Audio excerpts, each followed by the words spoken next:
Hello everyone, and welcome to another edition of Braddock Media's Toy and Collectible Reviews. On this week's episode, we're not covering a sideshow statue for one. Change is always good. This is the Neca artist-proof Skeletor statue that was designed by the Four Horsemen. This is really cool. It's very rare. The artist-proof, I think they only did 100 of them. It's really great. I'm so excited to showcase this on the show. We're going to learn about Skeletor, we're going to go over the box art, a breakdown of the statue and all of his different pieces, and then we get to see a 360 video of all of the different sides of the statue in its glory. Thank you, Cherry Bomb Toys, so much at 1410 Broad Street in Victoria, BC, for letting me showcase this on the show today. Let's check out this box art. Ooh. So box art's going to be a little bit different this week because I've never actually owned a Neca statue. I've never showcased a Neca statue, and honestly, up until this week, I didn't even know they made them. I wish they did. This is so beautiful and such a cool piece. Normally, in the box art, there's something like a sticker or an exclusivity piece that is shown that tells you that this is an artist proof versus the regular run that they did. I can't actually find anything, so if you know and you own this statue, leave a comment in the comment section so I can figure this out. Only thing I can think of is that it has the red jewel, and the red jewel is the one that makes it the artist proof. The regular 1250 run that they did had a yellow jewel on the chest plate, so on the box art they have the red jewel. I couldn't find a non-exclusive version one online to see if it had the yellow jewel, so maybe that's what it is. The front of the box art's really beautiful. Only thing that's missing, I would have liked to have seen Snake Mountain in the back. Would have been really cool to have that kind of added touch in there. This is really great. I love the colors that they did. It's very, again, that Snake Mountain kind of like lava feel. They really kept to that, which is really great. The side of the box here, which is what kind of threw me as well, this is a really shiny box. You're going to see lighting fluctuations a lot in this. I'm going to pre-apologize for that. Not so bad on that one. Again, they're sticking to that old school background kind of color, which is really great, even though this was more of the 2002, it's based off the 2002 animated series. But yes, this right here says this one is part of the 1250 piece run, which it's not. It's the artist proof. It's based on 100, so I'm not sure why that is. So that kind of threw me, but again, red jewel, so I'm thinking that's what tells people when they're buying this which one it is. The back of the box here,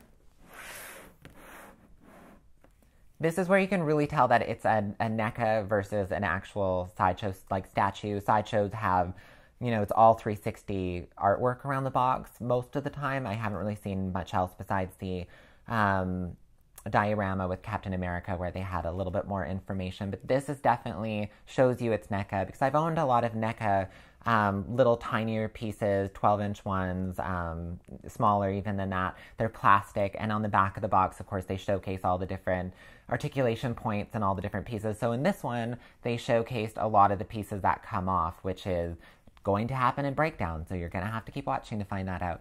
But skull, his chest plate, so not all pieces that come out, but all the ones that you're going to really want to be interested in if you're buying the statue. He's not out for display. This is actually a really kind of brilliant idea, but it's what you would see on the back of a clamshell package, and it's very branding, and that's why I think Neca has kept it that way, and I kind of appreciate that. The side of the box here have these really cool glowing eyes. The statue actually does not have glowing eyes. This is definitely an animated touch that they put in here. And a little write-up about Skeletor, and of course they're really showcasing him as being the villain in He-Man, and they want him to look more dark and badass there. So that's kind of why they have that. I'm going to turn it to the front. So yes, I like the box art. I think it's really great. It does just remind me of nostalgic Neca because I haven't owned anything from them in a really long time. Now that we've gone over that box art, now we get to learn about Skeletor, which is probably the most exciting part of the show. I'm really stoked about this because he's actually a really cool character, and a lot of people that grew up in the 80s kind of thought he was a bit of a whiny bitch, and like, he's not, because I'm going to tell you why. So let's find out about Skeletor. Did somebody say the name Keldor? Because actually that's where we're going to have to go back to learn about Skeletor, because Skeletor was actually Keldor, and Keldor was King Randor's brother. not a lot of originality when it came to the naming in these ones, but what people don't understand is that he was, they didn't actually explain this in the Filmation. So if you were an 80s kids like me and you watched that series, you found a little bit more about He-Man if your parents were super cool and let you kind of go and transition into She-Ra after that. You learn a little bit more about his storyline there. They touch base on the fact that he may have been some type of relation, but it wasn't until the 2003 animated series, which the statue is based off of, that you find out his full backstory, and you find out that he actually was royalty. He was the older brother, and he was supposed to take over the kingdom. And this is where it really gets awful, and you kind of start rooting a little bit for Skeletor. Is he was actually turned over for the crown, like chosen over because of his race. And that's, yeah, the Eternians are a bunch of races.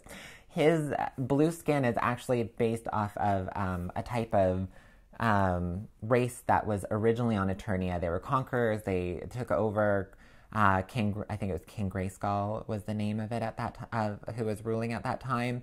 And yes, obviously there's some kind of awful mass genocide because you don't see any blue, purpley people anymore in Eternia, but that is his actual skin tone. That is the way that he was born, and that's why he has that, is because he's actually from a different race and he's not part of these weird Caucasian space people that He-Man and Randor are. They don't actually explain if he was adopted or if his mother was part, He-Man's race, or they don't actually explain any of that, which would be hopefully in the new comic book, which I haven't actually started reading on that series. Maybe they touch base on that storyline. Hopefully that kind of clears that up there. Again, if you know the answer, give it in the comments because a lot of us would like to know. So yes, he was passed over for the crown because they're all a bunch of racists, and that put obviously the bitterness in him and got him really angry, and that's why he wanted to take over and kill Randor and kill his brother and take the crown and rule. So the one thing that we find out in this animated series is how Skeletor actually ended up with the skeleton face. He didn't. He was actually very kind of like handsome, suave, facial hair. Evelyn was so into him. And he was a very handsome Keldor. And then what happened was during a fight with Randor when they were trying to take the palace, he ends up throwing acid on Randor in hopes to escape, and Randor uses a shield and it bounces back and starts burning his face and melting his face, and Evelyn and everyone get him out of there, and she takes him to a temple where Hordak appears and offers, Keldor, of course, is like, I'll do anything, help me get my revenge, and Hordak says, okay, but there will be a price, and he said, I'll pay it. So the price is he loses all of the tissue and everything on his face. He just ends up becoming Skeletor. And of course, Evelyn and him she's not really into his whole Scully thing after that as much as he was with Keldor. And then he pretty much becomes, not that he wasn't Hordak's apprentice at that time. Actually, that's a good thing. I'm not actually sure if that was part of the storyline or not. I'll have to research that a little bit more. But yeah, so then we have Skeletor. Back in the Filmation ones, he was in Snake Mountain, and the one thing that they didn't say is how he got it. And then you actually find out later in this series that King Hiss ended up owning it, an ancient race of snake people, and Skeletor is actually just kind of a squatter, which is, hey, whatever, this is really bitch and snake castle that looks, super evil. And you're a villain, the shoe fits, go for it. So that's a little bit about Skeletor. I'm trying to think of what else might be able to say in this one. There is a lot of backstory that they're addressing in the comics from what I was reading the other night that, and my brother-in-law, of course, dorked out with me before this and told me a lot about it, which is great. He's such a fountain of information. Skeletor and Shadow Weaver are actually an item and in love with each other, and it kind of ties into the whole Adora story. There's a She-Ra statue coming out from Sideshow next year, so I'm not going to get too much into Adora and She-Ra and Shadow Weaver because that really ties more into that character at that point than addressing what's in the comics. Skeletor himself is just, when you actually find out the facts and you find out a lot about his backstory, it's pretty sad that he had to go through all of that. It's just a bummer, and you do actually kind of root for the underdog a little bit. But he's just super cool looking, and his one-liners in the 80s were just the best. They're so cheesy. He even has his own Twitter fan page, which I think closed down a while ago, but it's still open, and it was all quotes of Skeletor and inspirational quotes through Skeletor. It was so funny and so good. Anyways, check that out, see if it's still up there. That's a little bit about Skeletor. Now we're going to go to the breakdown of the statue and check out all the pieces on this incredible Neca artist proof. It's amazing. I can't wait. Now that we made it to the breakdown of the statue, let's go through all of these pieces on this seriously beautiful statue. Like, I think this is... I wish that Neca actually had made more now after seeing this, and I would love to add this piece to my collection. He's so well detailed. The paint job on him is just...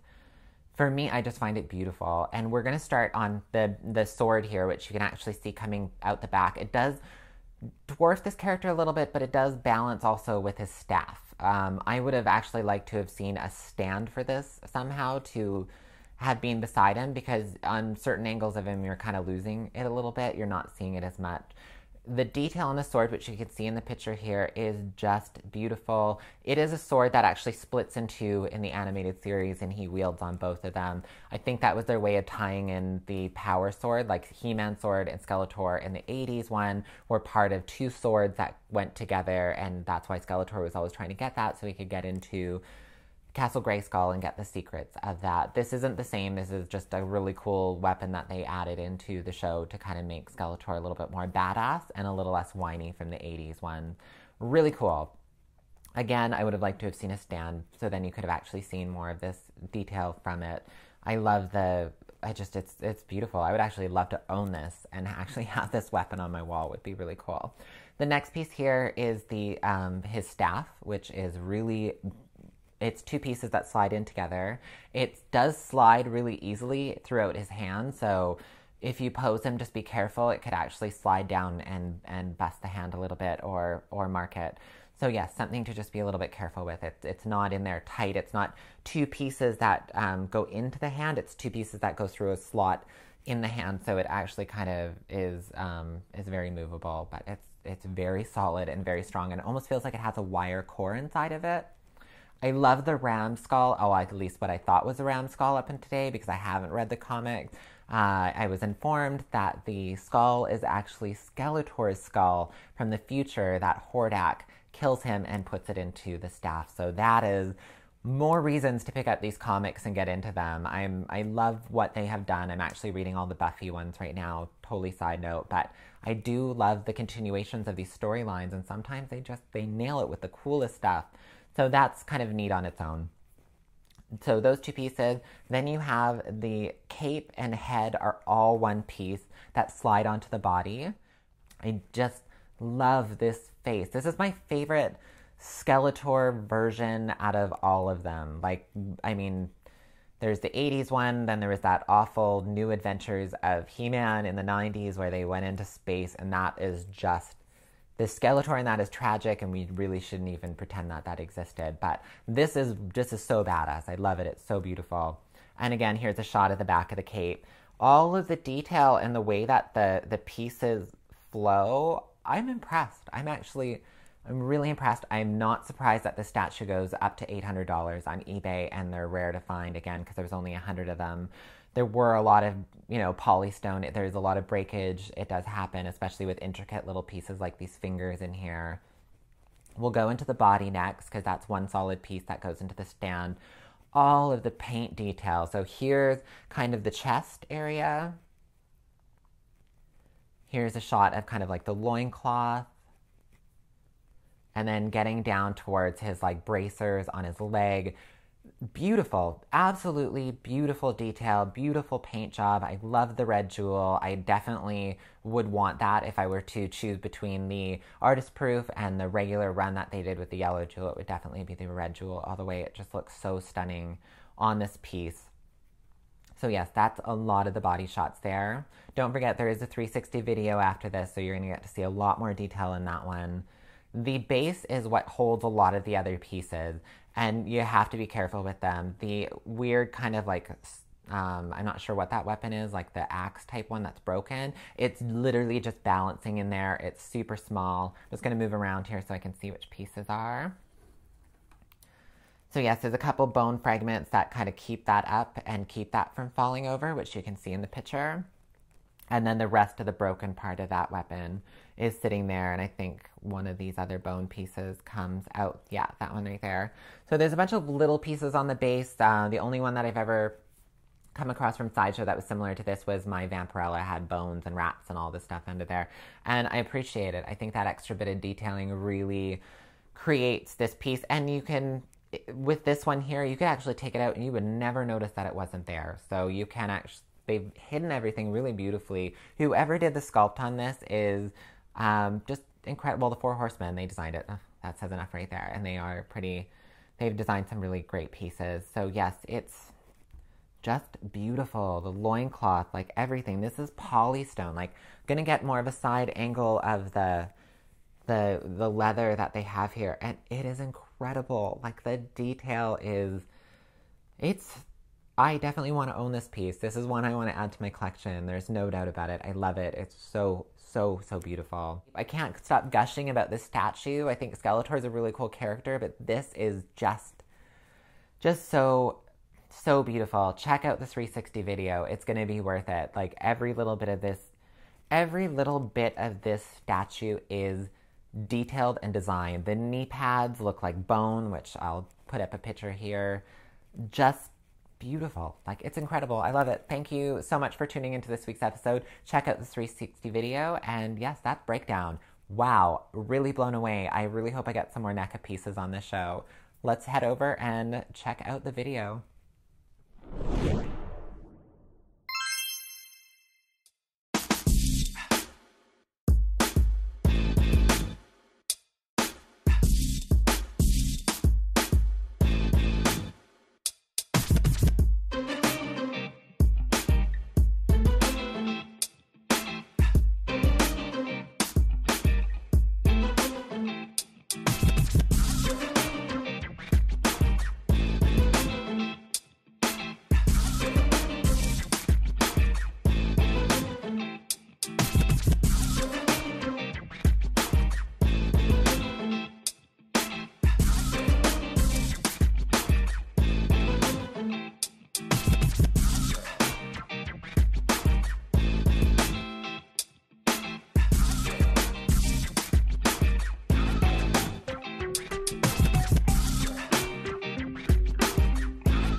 If you enjoyed this video, make sure to click the subscribe button below so you don't miss out on all the great content coming up here on Braddock Media. Leave a comment in the comment section. I love hearing back from you. Give a thumbs up, and I will see you all soon.